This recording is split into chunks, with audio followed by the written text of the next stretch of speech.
Hey guys, welcome back to another weekly picks, week 3. JT's not here right now, so it'll just be me for the day. But the stash. So it's our weekly picks. I'm gonna start off with the Thursday night game. The Thursday night game is the Giants versus the 49ers. I think that the 49ers are the best team in football, all around, offense and defense. I think the Giants. I don't know what's going with them. Saquon's hurt. He's probably not gonna play on Thursday.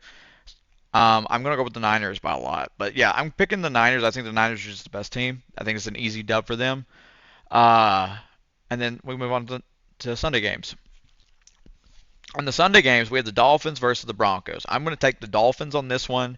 I think they're the best offense all around. I think that Tua and Hill got shut down against the Pats. That's true, but I still think that the Dolphins are the best team, and the Broncos defense is nasty though. So that's the thing because Surtain has already locked down D Adams this year. Wouldn't be surprised if he put the lock on Tyreek, and then it'd be two back-to-back bad games for Tyreek. That wouldn't be good. So I'm going to take the Dolphins over the Broncos. Then the next game is the Patriots versus the Jets.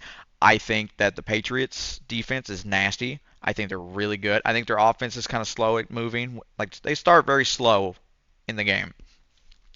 So I would say I'm going to take the Patriots over the Jets. I think Aaron Rodgers not being there is just really bad, and Sauce Gardner keeps getting burnt.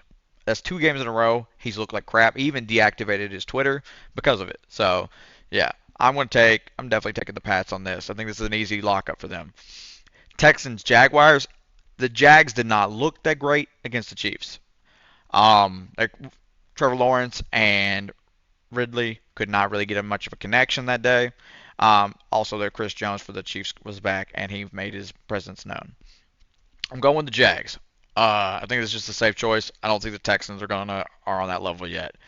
Then we get the Tennessee Titans and the Cleveland Browns. The Cleveland Browns looked really good, but they lost their running back. So I'm very curious to see how that ends up moving forward for them. Ford looked good. It's really sad to see what happened to Chubb because that could be career ending. It was awful. You never want to see that. I'm gonna go with the Browns. I think the Browns defense is going to destroy Tannehill and Derrick Henry. I'm sorry. Their defense is just nasty, and I'm gonna pick defense over offense almost 90% of the time. So yeah, that would be my next choice. Then you have the Falcons and the Lions. So the Lions looked really good. If the NFC South is not lost to the NFC North yet at all, so I thought it was kind of interesting. Um, but I'm gonna go with the Lions.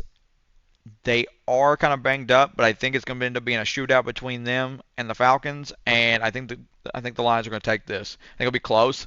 Bijan Robinson looked good, even though I've talked a lot of crap about it, the hype around him. But I'm going to say that I think that he is pretty good so far.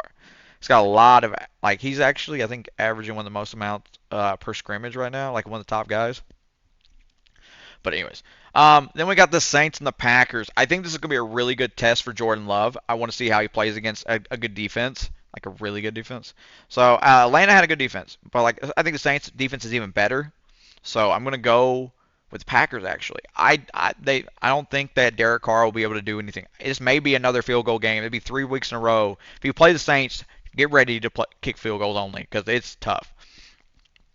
But yeah, I'm gonna take the Packers on this one. Commanders versus Bills. So I think if there's an upset, this is the one that I think the upset might happen. I don't know why. I just got this feeling that the Commanders might take it, but I'm gonna go with the Bills. I think the Bills are trying to bounce back. They looked good against the Raiders, but it is the Raiders. The Commanders shouldn't give them any trouble. So I'm gonna give the Bills. I just feel like an upset's happening this week. Chargers versus Vikings. I wouldn't be surprised if it ended a tie. I'm joking. Both have electrifying offenses. Both defenses haven't been playing great. So it's going to be a shootout. I think there's going to be a lot of points scored. Like a lot. I think it's going to be a very heavy score. I think Jay Jett is finally going to touch the end zone this year. Keenan Allen's going to be used a lot. I don't know if Austin Eckler is back yet at this very moment, but we'll see. But I'm going to take the Chargers. I think their defense is slightly better. Their DBs are better, and I think that might be able to handle their offense a little. The Vikings do now have Cam Akers. added. They signed him. He had three 100-yard games at the end of last season, and the Rams were looking to get rid of him. So I'm going to take the Chargers though, because I'm just the DBs for the Vikings are just too bad for me.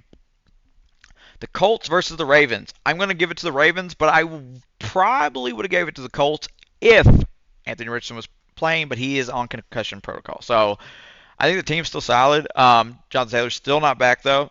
I'm going to go with the Ravens. I think they just have a cakewalk of a schedule. I really do. I think it's just super easy for them.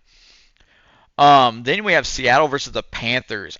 I'm going to give it to Seattle. Not much to talk about. I just don't. The Panthers have not been able to click, and they just don't have enough to really help them. Bears versus the Chiefs. I'm starting Sky Moore and Travis Kelsey this week for fantasy, so I'm definitely excited about that. Hopefully, I can get a lot of points and blow my rival out of the water. Then you got the Cardinals versus the Cowboys. This is a 3:25 p.m. game, and I've got to say, Cowboys should easily win this. This should not be even like game should be over at halftime. If I'm being real, that's how I feel about it. Then you've got the Steelers versus the Raiders. I think this is going to be a very interesting game.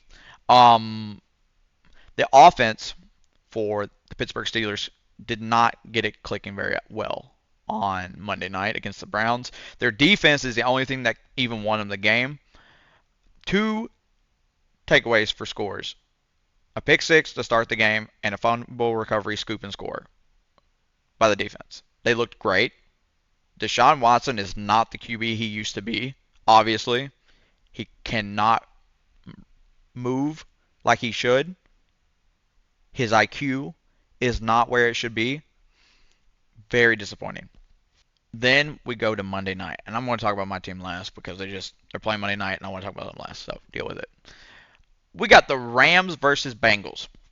Now, I would normally say the Bengals would win this. Like I think the Bengals are, like you look at their team and you're like, yeah, there's that.